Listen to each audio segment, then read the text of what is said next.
بسم الله الرحمن الرحيم.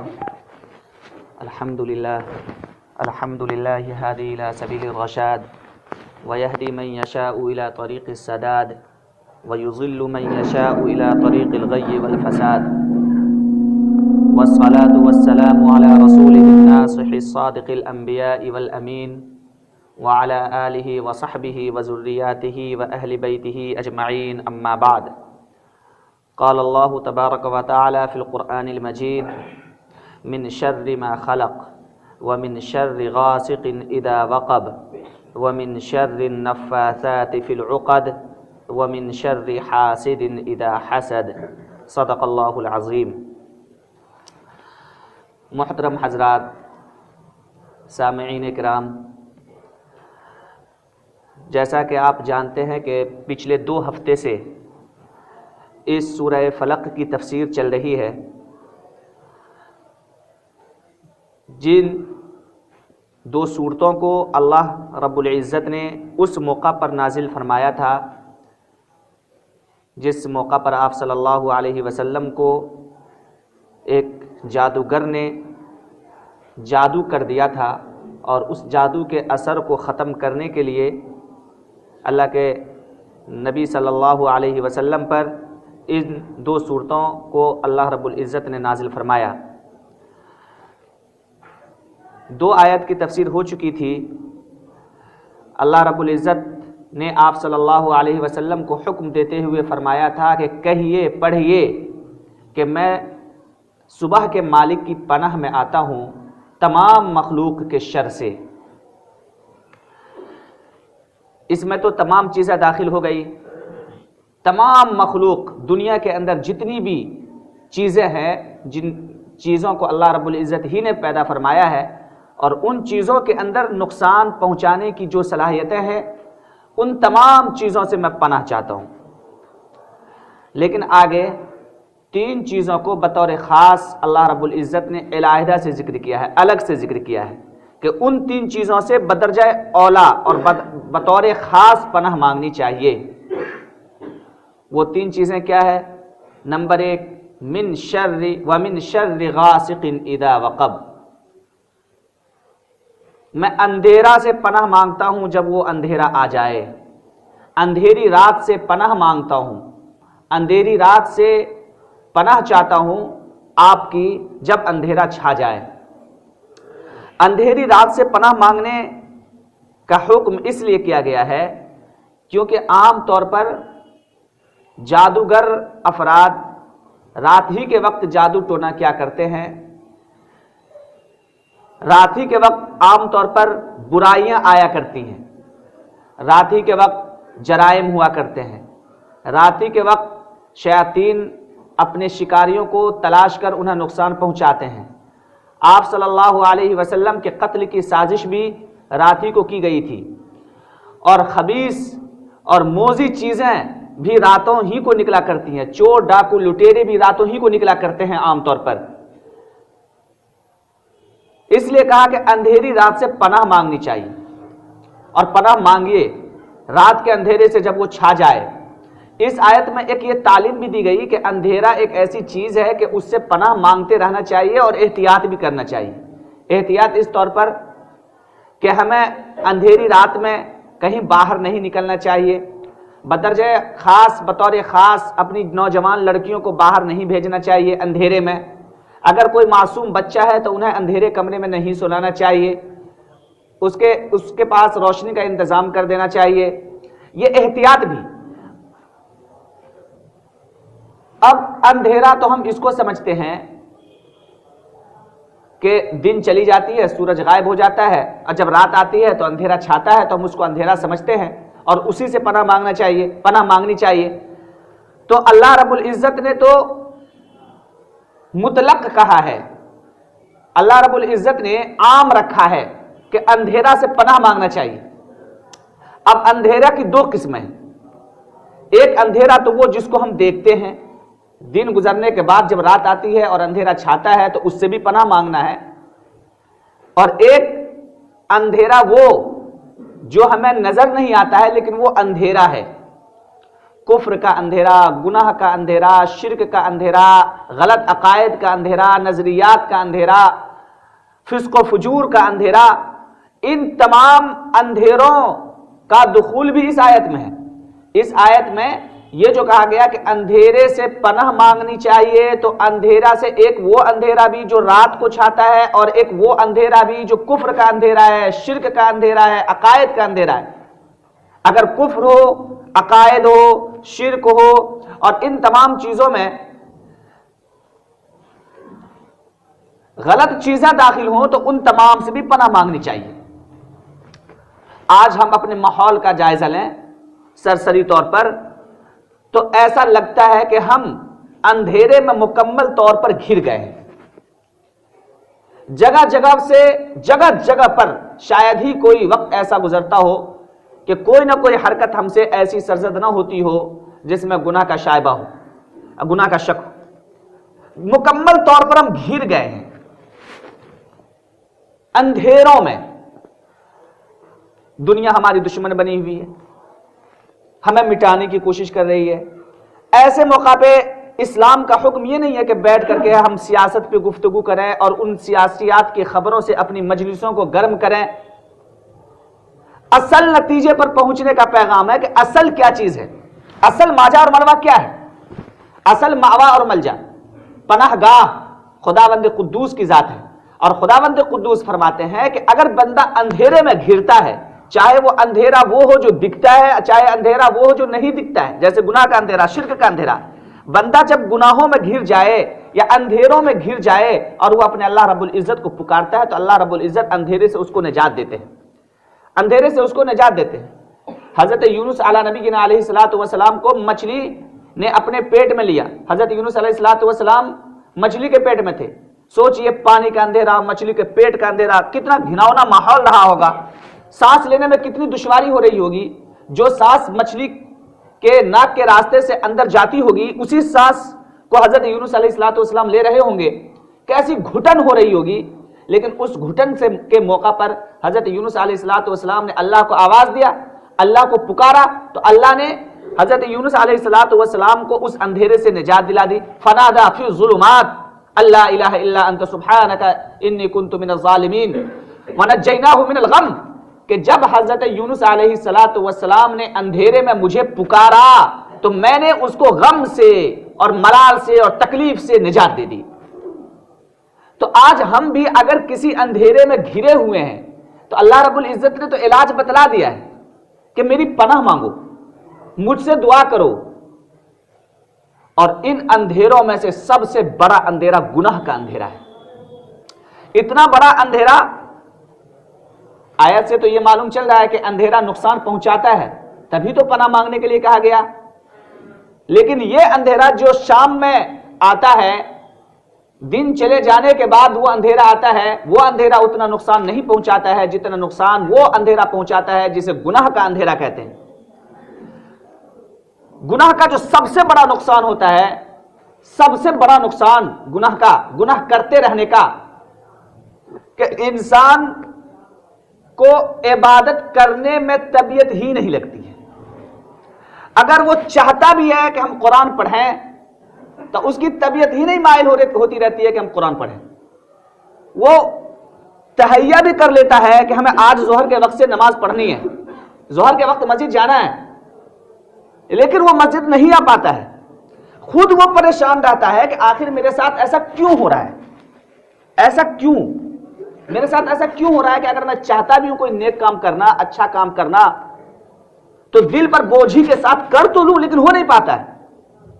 تو سب سے بڑا نقصان گناہ کا یہ ہوتا ہے کہ انسان عبادت سے اور اللہ کے فرمان کے مطابق اپنی زندگی گزارنے سے اکتاہٹ محسوس کرنے لگتا ہے، چاہ کر کے بھی وہ نہیں کرتا ہے۔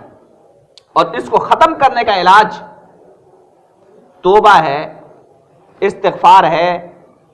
توبہ کرتے رہے، اللہ رب العزت سے دعا کرتے رہے، اللہ رب العزت کی پناہ میں آ جائے کہ اللہ میری اس کیفیت کو بدل دے، میری اس حالت کو بدل دے۔ انسان کو تغیر حال سے بچتے رہنا چاہیے۔ تغیر کے معنی ہوتا ہے بدلنا، حالت بدلنے سے ڈرتے رہنا چاہیے کہ ابھی ہم مسلمان ہیں، کتنا اچھا ہم مسجد میں بیٹھے ہوئے ہیں، اللہ نے ہمیں توفیق دی ہے، ہم مسجد میں آ کر کے بیٹھے ہیں، اللہ کی عبادت کریں گے اور اللہ سے دعا بھی کریں گے کہ اے اللہ ہم نے جو یہ ٹوٹی پھوٹی عبادت کی ہے اپنے رحمت سے اور اپنے فضل سے اس عبادت کو قبول کر لیجئے۔ لیکن پتہ نہیں اس 5 منٹ کے بعد 10 منٹ کے بعد میری کیسی حالت ہو جائے کہ ہم یہودی ہو جائیں یا نصرانی ہو جائیں، عیسائی ہو جائیں، اللہ رب العزت ہمیں کس حالت میں کر دے۔ اس تغیر حالت سے انسان کو بچتے رہنا چاہیے۔ اور کیسے بچیں گے؟ اللہ کی پناہ، اللہ کی پناہ، اللہ کی پناہ، اللہ کی پناہ میں آنا ہے، اللہ کی پناہ میں آنا ہے۔ اے اللہ آپ کے علاوہ مجھے اس حالت پر کوئی نہیں برقرار رکھ سکتا ہے۔ اگر ہمیں چاہیں تو پوری زندگی چاہے میں آپ کی عبادت کر لوں، لیکن موت سے کچھ پہلے ہو سکتا ہے کہ ایمان میرا سلب ہو جائے، ایمان میرا چھن جائے اور میں یہودی ہو جاؤں، نصرانی ہو جاؤں، عیسائی ہو جاؤں اور میری زندگی کے پورے اعمال غارت ہو جائیں، تباہ ہو جائیں، ایسا ہو سکتا ہے۔ اور اس کا علاج اللہ کے پناہ میں آنا ہے۔ تو اندھیرا سے پناہ مانگنے کی تعلیم دی گئی کہ اندھیرا سے پناہ مانگو، چاہے وہ ظاہری اندھیرا ہو، چاہے وہ کفر کا اندھیرا ہو، چاہے وہ شرک کا اندھیرا ہو۔ اور آگے دوسری چیز جس سے پناہ مانگنے کا حکم دیا گیا، وَمِن شَرِّ النَّفَّاثَاتِ فِي الْعُقَدِ، وَمِن شَرِّ النَّفَّاثَاتِ فِي الْعُقَدِ، اور ان لوگوں سے پناہ، ان لوگوں سے جو گرہوں پر پڑھ کر پھونکتے ہیں کے حوالے سے میں آپ کی پناہ میں آتا ہوں۔ جادوگر کیا کرتے ہیں؟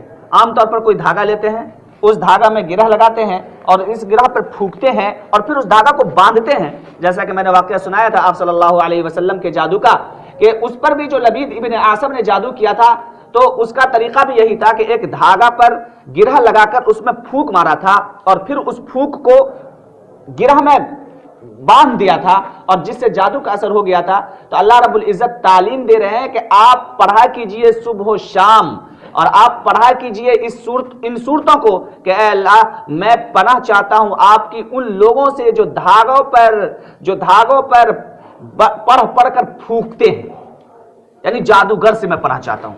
آج کل کی زبان میں بولیں گے جادو کرنے والے، ٹونا کرنے والے، ان لوگوں سے پناہ چاہتا ہوں۔ کیوں پناہ مانگنے کا حکم دیا گیا ان سے؟ کیونکہ ہمیں معلوم تو ہے نہیں کہ میرے خلاف کون جادو کر رہا ہے کہ ہم اس کا مقابلہ کریں۔ ہمیں یہ بھی نہیں معلوم رہتا ہے کہ ہمارے ساتھ دوست جادو کر رہا ہے یا دشمن جادو کر رہا ہے۔ بظاہر دوست نظر آتا ہے لیکن اندر سے وہ جادو کر رہا ہوتا ہے یا کروا رہا ہوتا ہے، عمل کر رہا ہوتا ہے یا کسی سے کروا رہا ہوتا ہے، ہمیں کچھ معلوم نہیں ہے۔ اس لیے صبح و شام اس کو پڑھا کیجئے، وَمِن شَرِّ النَّفَّاثَاتِ فِي الْعُقَدِ، کہ ہم ان لوگوں سے اور ان افراد سے اور ان حضرات سے جو اپنے دھاگوں پر پھونکتے ہیں، گرہ لگاتے ہیں اور جادو کرتے ہیں، ان سے ہم پناہ چاہتے ہیں۔ تو من شر ما خلق میں تو دنیا کی تمام چیزیں آ گئی تھی کہ دنیا کی جتنی چیزیں ہیں جو تکلیف پہنچاتی ہیں ان تمام چیزوں سے میں پناہ مانگتا ہوں، لیکن 3 چیزوں کا جو بطور خاص ذکر فرمایا، اس میں سے ایک اندھیرا، ایک جادوگر، کہ ان 2 چیزوں سے پناہ چاہتا ہوں۔ اور تیسری چیز جس پر تفصیلی گفتگو انشاءاللہ کرنا ہے کہ وَمِن شَرِّ حَاسِدٍ اِذَا حَسَدَ، کہ حاسدوں کے حسد سے میں پناہ مانگتا ہوں۔ حسد، جلنا، کسی کو دیکھ کر کے جلنا، اے اللہ ہمیں دیکھ کر کے جو جلتا ہے ان کے جلن سے میں پناہ مانگتا ہوں، کیونکہ انسان کو پتہ نہیں چلتا ہے کہ ہم کو دیکھ کر کے کون جل رہا ہے۔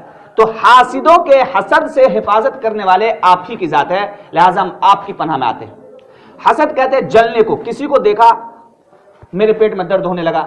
میں نے دیکھا کہ ایک اسٹوڈنٹ ہے صوبائی سطح پر یا ملکی سطح پر پوزیشن لے آیا، اول پوزیشن لے آیا، ہم اس کو مبارکباد بھی دے رہے ہیں اور سب کچھ کر رہے ہیں، لیکن اندر سے جلن ہو رہی ہے، کڑھن ہو رہی ہے کہ اس کی پوزیشن کیوں آ گئی۔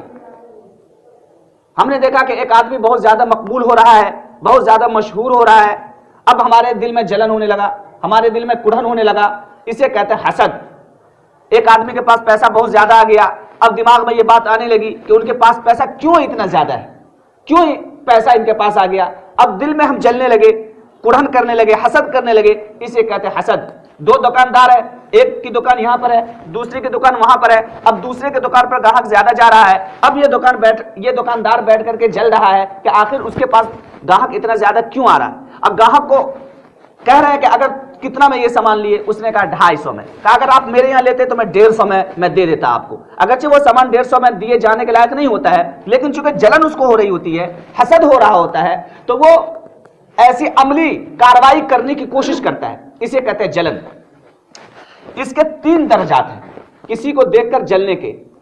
دنیا میں کوئی ایسا انسان نہیں ہوگا دودھ کا دھلا ہوا کہ کبھی نہ کبھی ایسا نہ ہوتا ہو کہ کسی کے بارے میں اس کے دماغ میں یہ بات نہ آتی ہو.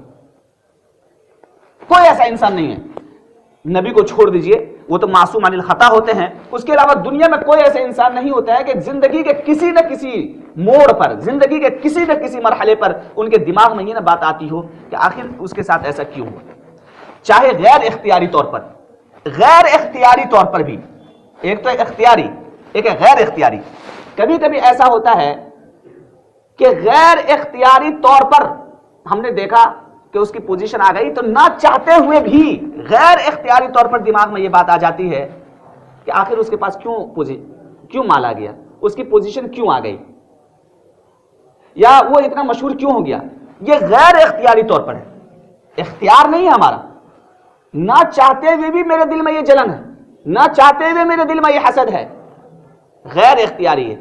تو امید ہے کہ اللہ رب العزت اس غیر اختیاری فعل پر پکڑ نہیں کریں گے، کیونکہ یہ تو غیر اختیاری ہے نا. اور اللہ رب العزت پکڑ کرتے ہیں اس فعل پر جو بندہ کے اختیار سے ہو. قرآن کی آیت ہے لا یکلف اللہ نفسا الا وسعها. اللہ رب العزت کسی انسان کو اسی چیز کا مکلف بناتے ہیں جس چیز میں اس کا اختیار رہتا ہے، جو وہ اختیار سے کر سکے. اگر غیر اختیاری طور پر کچھ ہو جاتا ہے تو اللہ رب العزت اس کا مکلف نہیں بناتے ہیں. روزہ میں اگر بھول کر کے انسان کھا لیتا ہے، پی لیتا ہے، تو غیر اختیاری ہے نا، اسے یاد نہیں ہے تو روزہ اسے ٹوٹتا ہے؟ نہیں ٹوٹتا ہے. بھول کر کے کھا لے، جتنا بھی کھا لے، اس کا روزہ نہیں ٹوٹتا ہے. کسی بھی امام کے یہاں کبھی نہیں، روزہ ٹوٹتا ہی نہیں اس کا. بھول کر کے اگر کھا لے تو، اور غلطی سے اگر کھا لے تب روزہ ٹوٹ جاتا ہے، کیونکہ غلطی میں اس کا اختیار رہتا ہے اور بھولنے میں اس کا اختیار نہیں رہتا ہے. تو غیر اختیاری فعل پر اللہ رب العزت پکڑ نہیں کرتے ہیں. لہٰذا اگر کسی بندے کو دیکھ کر غیر اختیاری طور پر ہمارے دل میں جلن ہونے لگے تو اللہ رب العزت اس پر پکڑ نہیں کریں گے. حضرت امام غزالی رحمۃ اللہ علیہ نے اس کو لکھا ہے، لیکن یہ بھی غلط ہے. یہی آگے چل کر کے اختیاری شکل بنتی ہے. غیر اختیاری طور پر کسی کے بارے میں ہمارے دماغ میں شبہ ہونے لگے، ہمارے دل میں جلن ہونے لگے، تو اللہ رب العزت اس کی پکڑ تو نہیں کریں گے، لیکن اس کی بھی علاج کی ضرورت ہے. یہیں پر اس کو دبوچنا پڑتا ہے، یہیں پر اس کو ختم کرنا پڑتا ہے. ورنہ اگر اس کو اسی جگہ ختم نہیں کریں گے تو آگے چل کر کے اختیاری شکل بن جائے گی وہ، اور پھر جان کر کے ہم اس سے جلن کریں گے. کیسے ختم ہوگا؟ یہ کہ اگر کسی کے بارے میں غیر اختیاری طور پر میرے دماغ میں خیال آ رہا ہے کہ کیوں ان کے پاس اتنا پیسہ ہے، کیوں ان کے پاس اتنا علم ہے، کیوں ان کے پاس اتنی دولت ہے، کیوں ان کے پاس اتنی شہرت ہے، اگر یہ جلن غیر اختیاری طور پر آ رہی ہے تو اس کا علاج ہم کیسے کریں گے؟ 3 چیزوں کے ذریعے سے. پہلی چیز، اس کو اپنے دل میں برا سمجھے، اس خیال کو اپنے دل سے برا سمجھے. پہلی چیز یہی کہ یہ جو خیال میرے دل میں آ رہا ہے یہ غلط ہے، یہ خیال نہیں آنا چاہیے، دل میں برا سمجھے. اور دوسری بات، اس کے لیے دعا کرے. مثال کے طور پر اگر ہم دیکھ رہے ہیں کہ اس کے پاس پیسہ زیادہ آ گیا اور اسی کا خیال میرے دماغ میں آ رہا ہے کہ کیوں ان کے پاس پیسہ آ گیا، تو دعا کرے اللہ ان کو اور پیسہ دے دے، دعا کرے اللہ ان کو اور دولت دے دے. جس چیز کی وجہ سے حسد ہے اسی چیز کے لیے دعا کرے. یہ بہت کڑوی علاج ہے، بہت مشکل ہے یہ کہ جس سے ہم کو حسد ہے ہم اس کے حق میں ہم دعا کریں. لیکن بیماری چونکہ اتنی سخت ہے، اور جتنی سخت بیماری ہوتی ہے علاج بھی اس کا اتنا ہی سخت ہوتا ہے، علاج بھی اس کا اتنا ہی سخت ہوتا ہے. لکھا ہے کتابوں میں کہ بعض لوگ ہوتے ہیں جس کو جھوٹ بولنے کی عادت ہوتی ہے، جھوٹ بہت بولتے ہیں، وہ پھینکنے کی، وہ چاہ کر کے بھی وہ چاہتا ہے کہ ہم سچ بولیں گے، روزانہ وہ تہیا کرتا ہے کہ اب جھوٹ نہیں بولوں گا، لیکن وہ جھوٹ بول ہی دیتا ہے. اس کی عادت ہو جاتی ہے جھوٹ بولنے کی، نہ چاہتے ہوئے بھی وہ جھوٹ بولتا ہے. تو اس کا علاج کیسے ہو؟ روحانی علاج کیسے ہو کہ جھوٹ چھوٹ جائے؟ تو لکھا ہے تجربہ کار افراد نے، علماء کرام نے لکھا ہے کہ 2 شکل ہے کہ اس سے وہ جھوٹ سے بچ سکتا ہے. ایک شکل تو یہ ہے کہ وہ یہ کہے کہ اپنے اوپر نظر مان لے، اپنے اوپر فرض کر لے کہ میں جب بھی جھوٹ بولوں گا تو اتنا روپیہ صدقہ کروں گا، میں جب بھی جھوٹ بولوں گا تو اتنا پیسہ صدقہ کروں گا، اتنا روپیہ صدقہ کروں گا. تو ظاہر پیسہ جب جیب سے نکلے گا تو اس کو یاد رہے گا کہ جیسے ہی میری زبان سے یہ بات نکلی، اور جھوٹ بات ہے، جیسے ہی نکلی میرے جیب سے پیسہ بھی نکلے گا. تو دھیرے دھیرے ہو سکتا ہے کہ اس کے جھوٹ پر بندش لگ جائے، روک لگ جائے. اور دوسرا طریقہ یہ بتلایا کہ جیسے ہی اس کے منہ سے جھوٹ نکلے اسی مجلس میں کہہ دے کہ میں نے یہ بات جھوٹ کہی ہے. یہ بڑا مشکل ہے نا کہ ابھی تو میں نے ایک بات کہی اور اگرچہ میں نے جھوٹ کہی، کیسے کہوں کہ یہ بات میں نے جھوٹ کہی ہے؟ لیکن چونکہ یہ بیماری انتہائی لا علاج ہے، عادت پڑ گئی ہے، بڑی خطرناک بیماری ہے، تو اس خطرناک بیماری کا علاج بھی خطرناک ہے. اپنے نفس کو توڑنا پڑتا ہے، اپنے غرور اور تکبر، انا گھمنڈ کو توڑنا پڑتا ہے، تب وہ بیماری نکلتی ہے، تب وہ بیماری نکلتی ہے. تو اسی طرح حسد کا علاج بھی یہی ہے کہ جس سے حسد ہے اس کے حق میں دعا کرے، اس کے حق میں دعا کرے. اور نمبر 3 استغفار کرے، اللہ سے معافی مانگے. اے اللہ میرے اس خیال کو میرے دل سے نکال دے، اللہ اس خیال کو میرے دل سے نکال دے. تو جس سے جلن ہے، اور کوئی نہیں کہہ سکتا بیٹھ کر کہ مجھے کبھی کسی سے جلن نہیں ہے. میں کہہ رہا ہوں نا، میں کسی نہ کسی مرحلے پر زندگی کے ایسی بات دماغ میں آ ہی جاتی ہے، حتیٰ کہ بھائیوں کے درمیان بھی ہو جاتا ہے، بھائی بہن کے درمیان بھی ہو جاتا ہے کہ آخر کیوں میری باجی کو پوزیشن آ گئی، میری کیوں نہیں؟ اگر ایک کلاس میں اگر ہو تو 2 بھائی ہیں، آخر ان کے پاس کیوں اتنی دولت آ رہی ہے، میرے پاس کیوں نہیں دولت آ رہی ہے؟ تو اگر یہ خیال غیر اختیاری طور پر ہے تو امید ہے کہ اللہ رب العزت اس پر پکڑ نہیں کریں گے، لیکن اس کو بھی ختم کرنے کی ضرورت ہے. حسد کا دوسرا درجہ،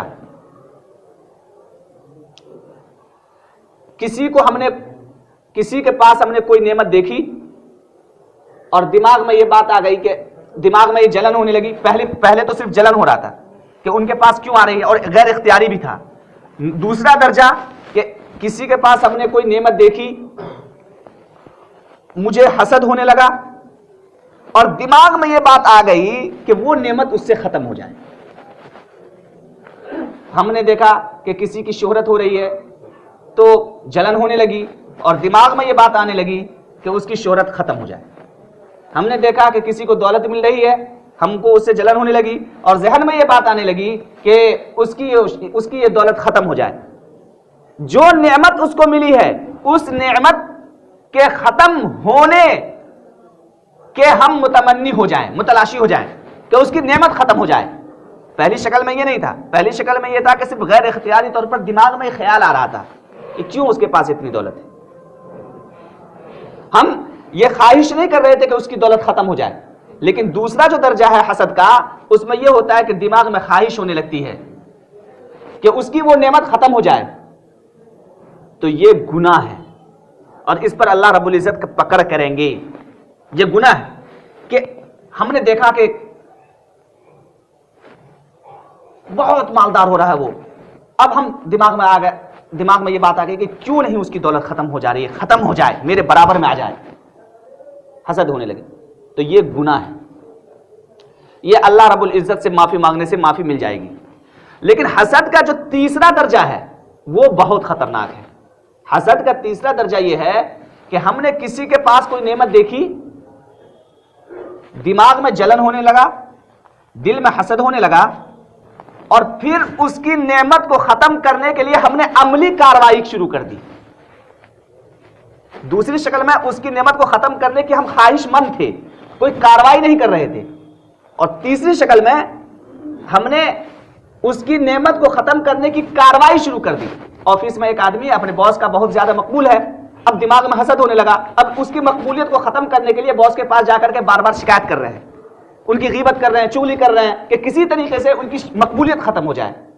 ایک آدمی کو دیکھا ہم نے، ہینڈسم، اسمارٹ ہے، خوبصورت ہے، اس کے چہرے پہ جا کے تیزاب ڈال دیا. عملی کارروائی ہم نے کی. کسی کے پاس ہم نے دیکھا دولت ہے، کسی کے پاس ہم نے دیکھا شہرت ہے، تو اس کی دولت کو ختم کرنے کے لیے، شہرت کو ختم کرنے کے لیے کبھی اس کے مقدمہ میں پھنسا دیا، کبھی اس کو گینگ ریپ میں پھنسا دیا، کبھی اس کو کسی چیز میں پھنسا دیا کہ کسی طریقے سے ان کی دولت ختم ہو جائے. عملی کارروائی، یہ سب سے خطرناک درجہ ہے حسد کا. اور یہ توبہ سے بھی معاف نہیں ہوتا ہے جب تک کہ وہ بندہ نہ معاف کر دے جس کے خلاف عملی کارروائی کی گئی ہے. کیونکہ یہ تو حقوق العباد سے متعلق ہو گیا نا، اور حقوق العباد یعنی بندوں کے حقوق سے اس کا تعلق ہو گیا اس حسد کا. اور اس کو جب تک بندہ معاف نہیں کرے گا اللہ رب العزت بھی معاف نہیں کرتے. تو حسد کا پہلا درجہ تو یہ تھا کہ صرف غیر اختیاری طور پر دماغ میں بات آ رہی تھی کہ ان کے پاس کیوں اتنی دولت آ گئی، لیکن ہم یہ نہیں چاہ رہے تھے کہ وہ ختم ہو جائے. لیکن حسد کا دوسرا درجہ یہ ہوتا ہے کہ دماغ میں یہ بات آتی ہے کہ کیوں ان کے پاس اتنی دولت، وہ نعمت آ گئی اور کیوں نہیں ختم ہو جاتی ہے، اس کے ختم ہونے کا متمنی ہوتے ہیں۔ اور حسد کا تیسرا درجہ یہ ہوتا ہے کہ انسان اس نعمت کو ختم کرنے کے لیے ایک عملی کارروائی کرتا ہے۔ یہ 3 درجات ہیں۔ اور حسد، اس کا علاج کیا ہے؟ تو علاج بتلایا کہ اللہ رب العزت سے دعا اور استغفار کرے، توبہ کرے، استغفار کرے، اور اس کے حق میں دعا کرے، اس کی دعوت دے، جس سے جلن ہو رہی ہے اس کو اپنے دسترخوان پر بلا کر کھلائے، دعوت دے۔ اور حسد کتنا بڑا گناہ ہے، احادیث شریفہ میں تو اس کی مذمت ہے ہی، قرآن کریم میں اس کی مذمت ہے ہی، لیکن ایک اشارہ کر رہا ہوں ایک بات کی طرف جس سے آپ کو اندازہ ہوگا کہ حسد کتنی بڑی بیماری ہے اور کتنا بڑا مرض ہے اور کتنا بڑا گناہ ہے، کہ آسمان پر ہونے والا سب سے پہلا گناہ حسد کی وجہ سے ہوا تھا، اور زمین پر ہونے والا بھی سب سے پہلا گناہ حسد اور جلن کی وجہ سے ہوا تھا۔ آسمان پر بھی جو سب سے پہلا گناہ ہوا ہے وہ جلن کی وجہ سے، حسد کی وجہ سے، اور زمین پر بھی جو سب سے پہلا گناہ ہوا ہے وہ حسد کی وجہ سے اور جلن کی وجہ سے۔ شیطان نے حضرت آدم علیہ السلام کو سجدہ کرنے سے انکار کیا، یہ سب سے پہلا گناہ تھا، اور یہ جلن اور حسد کی وجہ سے تھا کہ ہم مٹی سے پیدا ہونے والے کو سجدہ کریں گے، ہم تو آگ سے ہیں، ہم کیوں سجدہ کریں گے؟ تکبر کے ساتھ ساتھ جلن۔ اور زمین پر جب قابیل نے جب حابیل کو قتل کیا تو یہ بھی جلن کی وجہ سے تھا کہ اچھا وہ خوبصورت لڑکی سے شادی کرے گا اور میں بدصورت سے شادی کروں گا، اس کو قتل کر دیا۔ تو آسمان پر ہونے والا سب سے پہلا گناہ بھی حسد کی وجہ سے، زمین پر ہونے والا سب سے پہلا گناہ بھی حسد کی وجہ سے۔